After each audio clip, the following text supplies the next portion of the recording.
بسم اللہ الرحمن الرحیم۔ مجھے ایک صاحب نے سوال پوچھا، کہنے لگے میلاد کس کو منانا چاہیے؟ میں نے کہا اس بیٹی کو منانا چاہیے میلاد جو زندہ ہوتی تھی تو دفن کر دیا جاتا تھا، پر میرے رسول نے فرمایا اب جو بیٹی پالے گا نا میں اس کا بازو پکڑ کے جنت میں ساتھ لے کے جاؤں گا۔ میں نے کہا میلاد اس ماں کو منانا چاہیے جس کا بیٹا گلے میں رسی ڈال کے ماں کو منڈی میں بیچ آتا تھا۔ میرے مصطفیٰ کریم نے فرمایا جنت 7 آسمان کے اوپر سدرۃ المنتہا کے پاس تھی، پر میں نے وہاں سے کھینچ کے لا کے ماں کے قدموں کے نیچے رکھ دی ہے۔ میلاد اس باپ کو منانا چاہیے جس کی اولاد ڈنڈوں سے مارتی تھی، پر رسول کریم علیہ السلام نے فرمایا سن لو سن لو سن لو، اب جس کا ابا راضی ہوگا اسی کا اللہ راضی ہوگا۔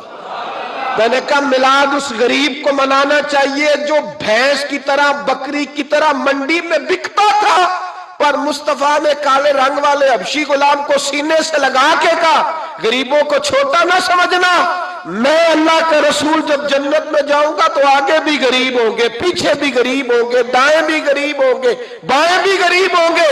فرمایا امیر ویٹنگ لسٹ میں ہوں گے، 500 سال بعد جنت میں جائیں گے، غریبوں کے لیے جنت کے دروازے 500 سال پہلے ہی کھلوا دوں گا۔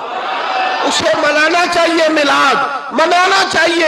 اور میں نے کہا مولوی سن، تجھے پوچھتا کوئی نہ، تیرا ذکر کوئی نہ کرتا، لیکن تو منبر پہ بیٹھا ہے، تو محمد عربی کے نام کا کھا رہا ہے، تو علی کے نام کا کھا رہا ہے، تو عمر عثمان اور ابو بکر کے نام کا کھا رہا ہے، تو حسنین کا صدقہ کھا رہا ہے۔ تجھے نہ تیری کبھی کسی نے برادری پوچھی، نہ کبھی تیرا کسی نے ایڈریس پوچھا، نہ کبھی کسی نے تیری سند پوچھی۔ لوگ تیرے نعرے لگاتے ہیں، لوگ تیرے ہاتھ چومتے ہیں، پھر مان جا کہ تجھے صبح بھی میلاد منانا ہے، شام بھی میلاد منانا ہے، اور تجھے یہ کہنا چاہیے خس خس جنہ قدر نہیں میرا ایتے صاحب نو وڈیائیاں میں گلیاں دا روڑا کوڑا ایتے محل چڑھایا سائیاں، تیرا کام تھا تیری آنکھیں بھیگی رہتی۔ اور اس بوڑھے کو بھی میلاد منانا چاہیے جس کے بارے میں میرے نبی پاک نے فرمایا سفید داڑھی والے کی جس نے عزت کی اس نے تو رب کی عزت کی، اس نے تو رب کی عزت کی میرے بھائی۔ اس مزدور کو بھی میلاد منانا چاہیے جس کے بارے میں نبی پاک نے فرمایا جو اپنے ہاتھوں پہ چھالے ڈال کے مزدوری کرتا ہے میں نے تو اسے رب کریم کا دوست بنا دیا ہے۔ ہر اس طبقے کو میلاد منانا چاہیے جسے میرے رسول نے عزت عطا فرمائی۔ اس بہن کو بھی میلاد منانا چاہیے جس کے بارے میں نبی پاک نے فرمایا اگر کسی کا باپ چلا جائے اور اس کے حصے میں بہنیں آ جائیں، 4 بہن 3 بہنیں یا 2 بہنیں بیاہ کے جو آیا تم پہ سے، میرے محبوب نے فرمایا میری انگلیاں جڑی ہوئی ہیں نا، اس طرح میں اسے اپنے ساتھ جوڑ کے جنت میں لے کے جاؤں گا۔ اس بہن کو میلاد نہیں منانا چاہیے۔ میرے رسول پاک نے فرمایا جس کی بیٹی واپس آ جائے، طلاق ہو گئی یا بیوہ ہو گئی، واپس آ گئی، نام بچ سکی واپس آ گئی، فرمایا واپس آنے والی بیٹی کی جو باپ خدمت کرے گا میرے رسول پاک فرماتے ہیں میں قیامت میں اس کا سفارشی بنوں گا۔ تو اس بیوہ کو اور طلاق یافتہ کو میلاد نہیں منانا چاہیے؟ وہ اس رسول کا ذکر نہیں کرے گی جس نے اتنا درجہ دے دیا، اتنا نواز دیا؟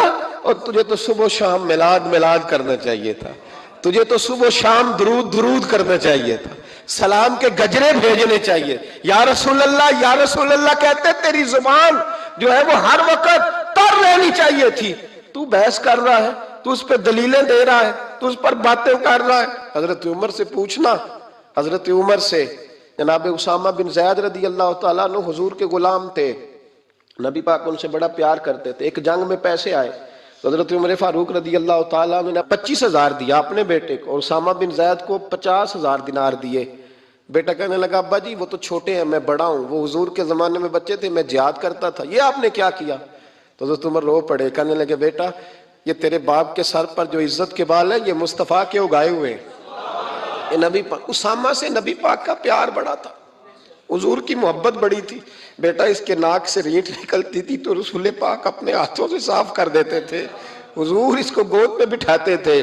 میں کیسے بھول جاؤں رسول پاک کے احسانات کیسے. حضرت عمر جا رہے تھے تو مکے کے رستے میں ایک تنا آیا، کھجور کا خشک تنا. حضرت عمر نے اس کو بازوؤں میں لے کے رونا شروع کر دیا. عمر کیا ہوا؟ کہنے لگے یہاں تو میں اونٹ چرایا کرتا تھا، یہاں، اور میرا باپ مجھے مارا کرتا تھا. دیکھو آج عمر نعرہ لگاتا ہے تو کیسر و کسرا کہاں. او بھائی اصلہ نال جے نیکی کریے. ہاں ہاں ہاں ہاں، اصلہ نال جے، اصلہ نال جے نیکی کریے تے وہ نسلہ تاک نہیں بھول دے. ہاں بے اصلہ نال نیکی کریے تے پھول کنڈیاں نال تول دے. اور سن، تیری دنیا بھی حضور کے صدقے بنی اور تیری قبر میں بھی کوئی ساتھ نہیں جائے گا، کوئی ساتھ نہیں جائے گا. قبر میں بھی مصطفیٰ کریم صلی اللہ ہو. اور دیکھنا قبر کے اندر بھی کبھی کوئی گیا ہے؟ قبر میں بھی رسول پاک، قبر میں بھی رسول پاک، قبر میں بھی رسول پاک. میرے استاد فرمایا کرتے تھے بتاؤ جس قبر میں نبی پاک آئیں گے وہاں عذاب کیا ہونا ہے؟ جب حضور ہی آ گئے تو عذاب کیا ہونا ہے؟ نبی پاک تو جدھر سے گزر جائیں رب وہ جگہ جنت بنا دیتا ہے. وہاں کیا عذاب ہونا ہے؟ وہاں تو دیدار ہونا ہے. تیری قبر میں بھی نبی پاک. اور حضور نے فرمایا میزان عمل پہ عمل تلیں گے تو پھر بھی میں تمہارے پاس ہوں گا. حضور علیہ السلام نے فرمایا پل صراط سے گزرو گے تو پھر بھی میں تمہارے پاس ہوں گا. اور میرے رسول پاک علیہ السلام نے فرمایا جب تم جنت میں جانے لگو گے تو پھر بھی میں تمہارے. تو بتا، تیرے رسول تو ہر وقت تیرے ساتھ ہیں، تو کب کب نبی پاک کے ساتھ ہوتا ہے؟ تو بتانا تو کب کب نبی پاک کے ساتھ. میں چھوٹے جلسے کا قائل ہوں، لمبی محفل میں گزارش کرتا ہوں دوستوں سے کہ لمبا جلسہ نہ کرو. لیکن ایک جگہ پہ میں گیا تو ایک بڑے پڑھے لکھے آدمی نے مجھے کہا مولانا ان کو سمجھائیں، آدھی رات تک بٹھائے رہتے ہیں، ان کو سمجھائیں. میں نے کہا میں سمجھاؤں گا پر آپ بھی ذرا اپنا لب و لہجہ تھوڑا دھیما کریں. تو پوری رات نہیں نبی پاک کے لیے جاگا اور میرے رسول تو ساری حیات تیرے لیے جاگتے رہے. ساری رات محبوب نے، کیا کہتے ہیں بریلی کے امام اعلیٰ حضرت فرماتے ہیں ان کی مہک نے دل کے غنچے کھلا دیے. وہ جس راہ چل دیے ہیں کوچے بسا دیے ہیں، میرے کریم سے گر قطرہ کسی نے مانگا دریا بہا دیے، دردے بہا دیے ہیں. اور اللہ کیا جہنم اب بھی نہ سرد ہوگا؟ اللہ کیا جہنم اب بھی نہ سرد ہوگا؟ رو رو کے مصطفیٰ نے دریا بہا دیے، رو رو کے مصطفیٰ نے. اور پھر کہنے لگے رو رو کے مصطفیٰ نے ان کے نثار کوئی کیسے ہی رنج میں ہو جب یاد آ گئے ہیں سب غم بھلا دیے. جب یاد آ گئے ہیں سب غم اسی لیے تو ہم کہتے ہیں میلاد کھول کے مناؤ. رسول پاک کا میلاد بہانے کرتے ہیں. بہانے وہ کرتا ہے جس نے کام نہیں کرنا ہوتا، جس نے کرنا ہوتا ہے وہ بہانے. اعلیٰ حضرت نے جو پروگرام دیا وہ بڑا لمبا چوڑا ہے، کب تک کا تجھے کیا بتائے. اعلیٰ حضرت فرما گئے حشر تک ڈالیں گے ہم، حشر تک ڈالیں گے ہم پیدائش مولا کی دھوم.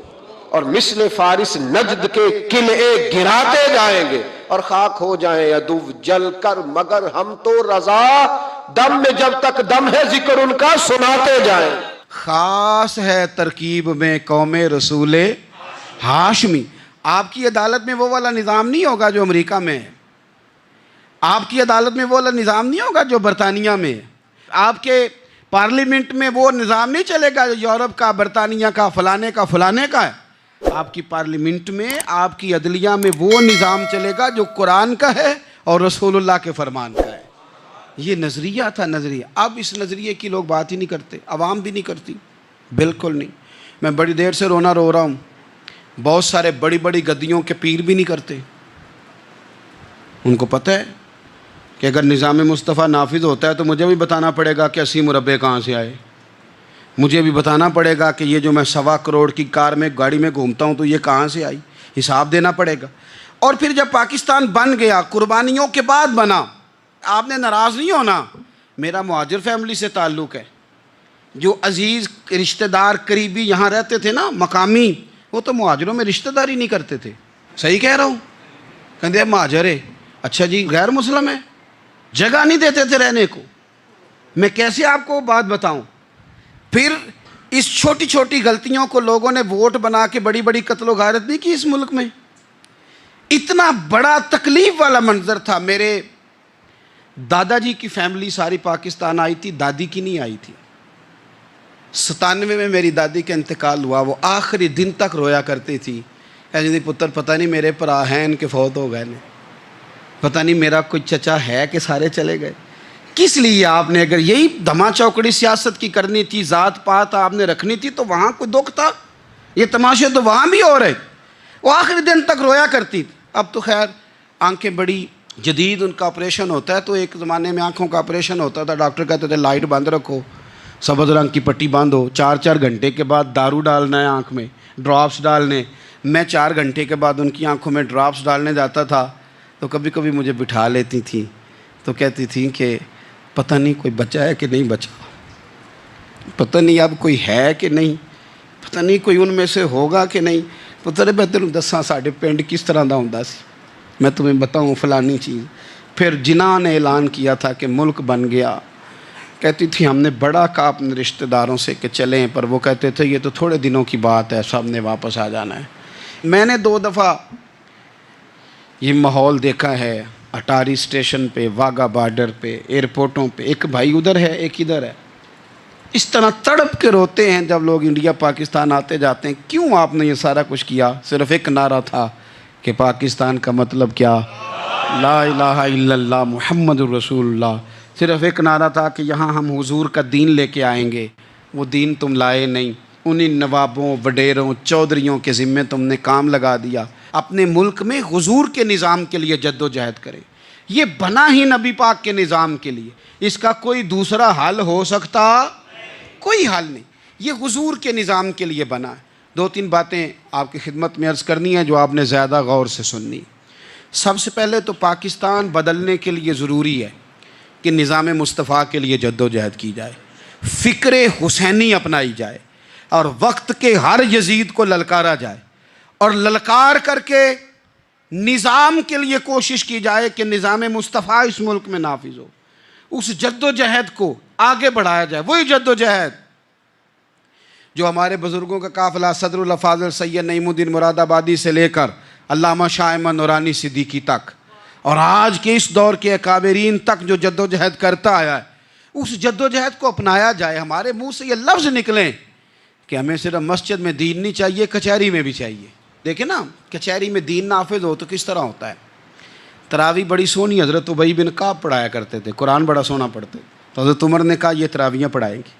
اب چونکہ قرآن اچھا پڑھتے تھے، اچھا سمجھتے تھے، تو حضرت عمر نے فرمایا چونکہ قرآن اچھا پڑھتے ہیں لہذا چیف جسٹس بھی انہی کو بنانا ہے، جن کو سمجھ ہو قرآن کیا کہتا ہے فلاں چیز کے بارے میں۔ تو قاضی القضاء جج بھی حضرت ابی بن کعب کو بنایا۔ حضرت عمر پر ایک بندے نے مقدمہ کر دیا، حضرت عمر نے انہیں قاضی بنایا ہے، مقدمہ کر دیا۔ جناب عمر پیش ہوئے عدالت میں، پہلے تو وہ اٹھ کے کھڑے ہو گئے، پھر اس کے بعد مدعی نے جناب عمر سے کہا کہ آپ گواہ دیں۔ حضرت عمر کے پاس گواہ نہیں تھے، تو اس نے کہا ٹھیک ہے پھر آپ قسم دیں۔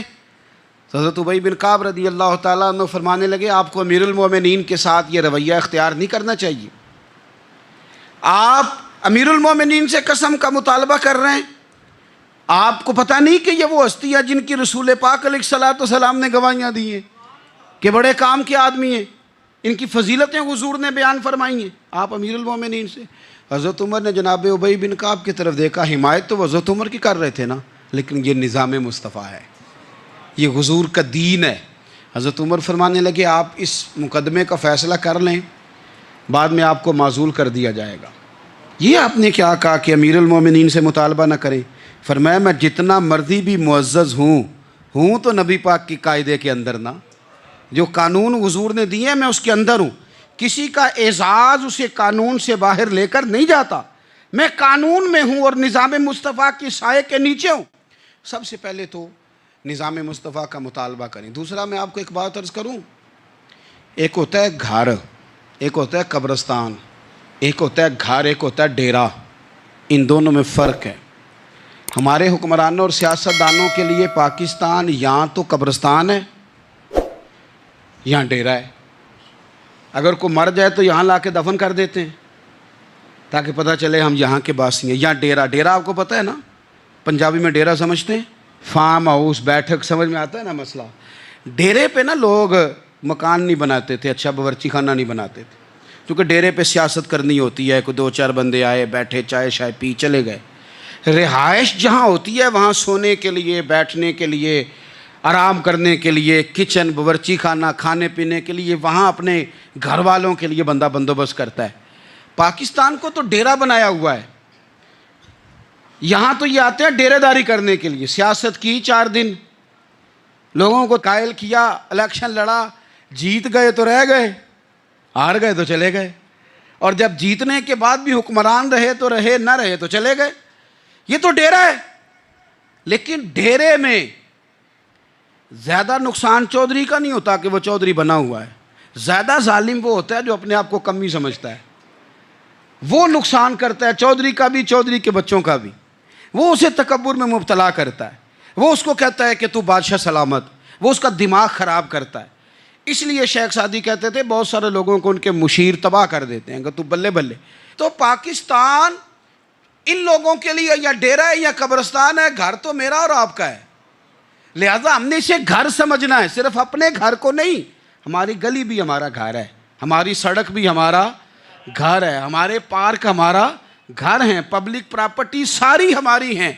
ہم نے حکمرانوں کا صرف انتظار نہیں کرنا، ہم نے ریپر دیکھ کے پھینکنا ہے کہ گھر ہمارا ہے، ہم نے سڑک پہ کچرا دیکھ کے پھینکنا ہے کہ گھر ہمارا ہے، ہم نے اس کے ذروں سے، اس وطن کی مٹی سے پیار کرنا ہے۔ اور یہ آپ چھوڑ دیں کہ سندھ میں فلانے کی حکومت ہے اور خیبر پختونخوا میں فلانے کی حکومت ہے، پنجاب فلانے کا ہے اور بلوچستان فلانے کا ہے، یہ باتیں آپ چھوڑ دیں۔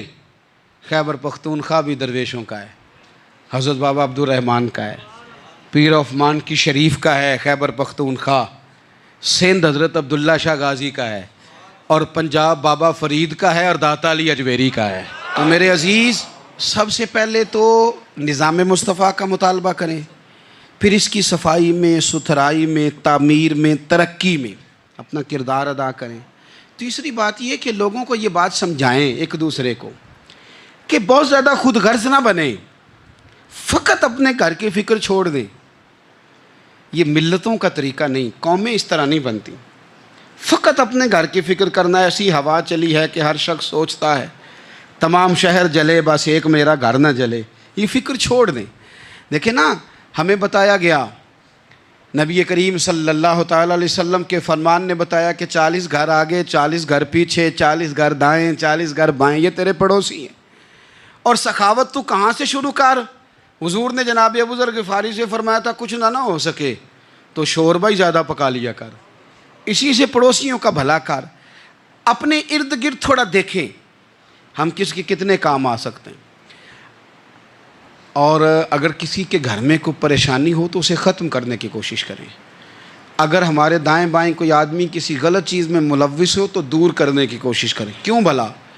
اس لیے کہ پڑوسی کے گھر کی آگ صرف اس لیے نہیں بجھانی چاہیے کہ اس کا گھر نہ جل جائے، پڑوسی کی آگ اس لیے بھی بجھا دینی چاہیے کہ اگر اس کے گھر سے آگ نہ بجھائی تو وہ ہمارے گھر بھی آ جائے گی، اگر ساتھ والے کے گھر کی آگ نہ بجھائی جائے تو وہ ہمارے گھر بھی آ جائے گی۔